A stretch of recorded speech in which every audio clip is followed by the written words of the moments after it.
Salut, j'espère que tu vas bien. Déjà, félicitations d'avoir rejoint la plateforme NBD, plateforme disponible sur Telegram et sur Discord, dans lesquelles je partage les différentes connaissances sur Blender, Cinema 4D et autres logiciels de 3D. Et j'aimerais que tu puisses aussi connaître la 3D et rentabiliser tes connaissances de la 3D efficacement. Et donc pour la journée d'aujourd'hui, je compte te parler en gros de Blender. Comment est-ce que tu peux l'utiliser? C'est vraiment quelque chose de très bon. Et aujourd'hui, je compte utiliser la version 2. Ah ouais, il fallait que je puisse vérifier.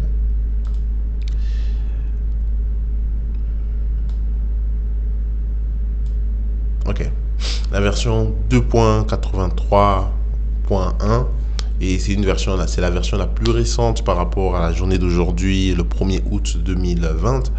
Et j'aimerais te faire un peu découvrir à quoi ça ressemble et quelles sont les options où sont les différentes options que tu pourrais utiliser et qui pourront t'aider sur Blender. Ok. Alors, la dernière fois que j'avais utilisé Blender, c'était dans les versions 2.4. Ouais. Et c'est là que je possède des livres pour Blender. Et tu vois ici, Blender, dans cette nouvelle version, elle a toujours à respecter ses différents boutons sur la souris. Tu vois, même ici, vers le bas, ok. On te dit comment est-ce que tu peux utiliser ta souris pour que tu puisses te déplacer et aussi avancer la caméra. C'est quelque chose qui sont adaptés en soi parce que tout le monde fouillait Blender. Se disait que Blender, c'est vraiment très compliqué, c'est pour les professionnels. Mais en soi, Blender s'est adapté pour être semi-professionnel et permettre à ce que tout le monde puisse s'adapter avec Blender. Et voilà pourquoi elle a plus décoré, tu vois, elle a mis toutes les options ici vers le bas. Elle a aussi décoré avec ceci là, les différentes orientations et on met l'axe de X, l'axe de Y, l'axe de Z, c'est bon. Et aussi, ils ont un peu mis les options un peu plus près.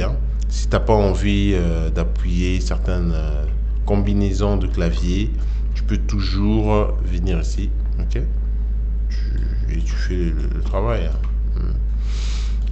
Et aussi là, tu vois, on a vraiment facilité la tâche pour que même un débutant puisse vraiment se retrouver sur Blender. C'est quelque chose de très bien. C'est quelque chose de très bien. Donc Blender est vraiment s'est rapproché de la communauté jeune et débutante pour qu'ils puissent aussi maîtriser cette plateforme ici de Blender. Et donc, pour se déplacer sur l'écran, si tu n'as pas encore téléchargé Blender, tu peux toujours le télécharger. Et si tu n'as pas encore rejoint la communauté sur Telegram qui s'appelle NBD, je vais te mettre le lien tout juste dans la description, tu pourras voir. Et donc, Blender, pour te déplacer, tu utilises la roulette, tu vois, sur la souris. Tu utilises une souris externe là. Ouais, tu utilises la roulette, tu cliques sur la roulette et tu fais un peu bouger la souris. Et voilà, tu vas te déplacer. Pour sélectionner, c'est simple, tu cliques gauche et là tu sélectionnes. Voilà, tu peux sélectionner tout à la fois, tous les objets.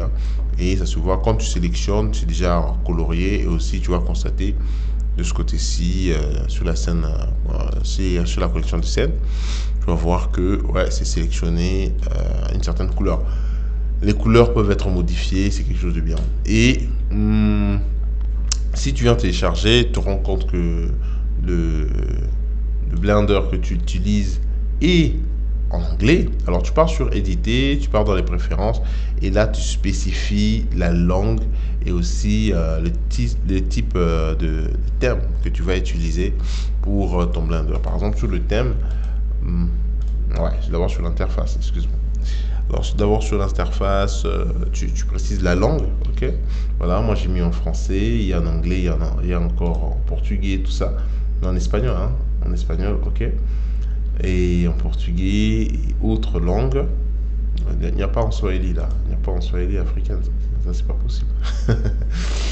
Et donc c'est ça. Il y a moyen de traduire, de mettre la traduction. Il y a aussi moyen de changer la couleur de l'écran.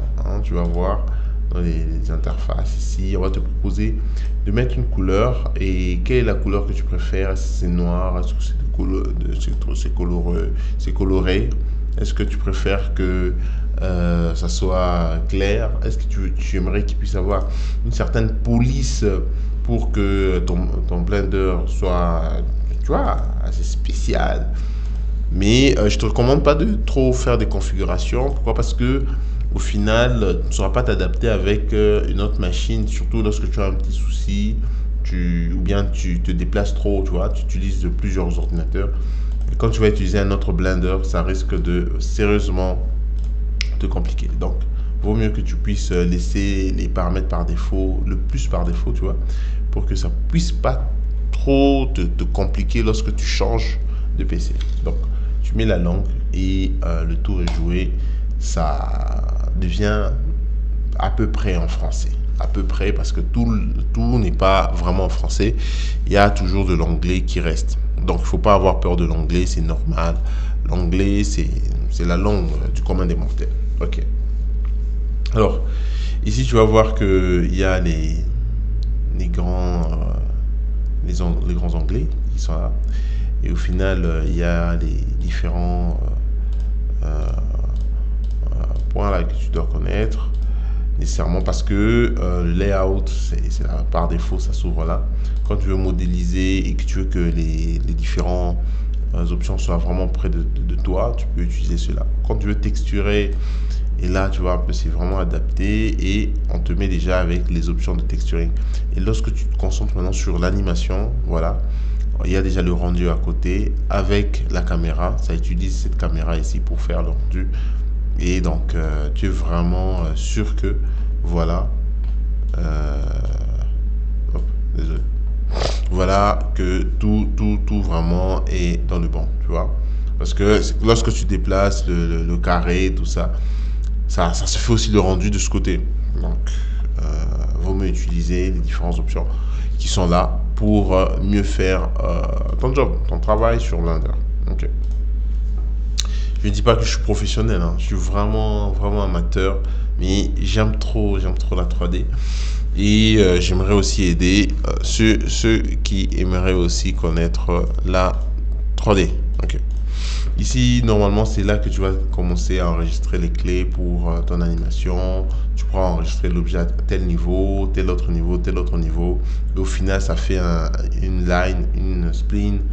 Et ça va suivre la spline. Et c'est ça, donc. C'est grâce à cette barre ici que tu pourras comme ça enregistrer les différentes clés d'animation. Ouais. Et ça... Normalement, lorsqu'on fait l'animation, on ne fait pas des longues animations, on fait des courtes animations pour que, au final, ce soit facile à faire des rendus. Donc, tu peux faire des animations par caméra. Donc, pour telle caméra, tu fais le rendu. Pour telle autre caméra, ça c'est la lumière. Pour telle autre caméra, tu fais aussi un autre rendu. Telle autre caméra, tu fais aussi un autre rendu. Et au final, tu fais des petits rendus. Tu les combines tout ça avec des logiciels de montage. Je crois que tu connais quelques logiciels de montage. Tu les combines avec et le tour est joué. Et donc, c'est ça, cette manière que Blender est constitué. Je crois que si tu as des questions, tu peux toujours les signaler dans les commentaires. Sinon, venir dans le groupe Telegram pour partager ensemble tes connaissances et aussi tes réalisations avec Blender. Ce sera un très grand plaisir de construire ce groupe et en même temps aussi cette communauté avec toi, avec nous, que ce soit quelque chose de très bien. Alors, on se retrouve dans la prochaine vidéo. J'aimerais que tu sois là et que tu puisses vivre en soi la manière dont je vais utiliser un autre logiciel, Cinema 4D, pour te faire quelque chose aussi de bon, pour te montrer comment est-ce que j'aime vraiment la 3D. Alors, on se retrouve à la prochaine.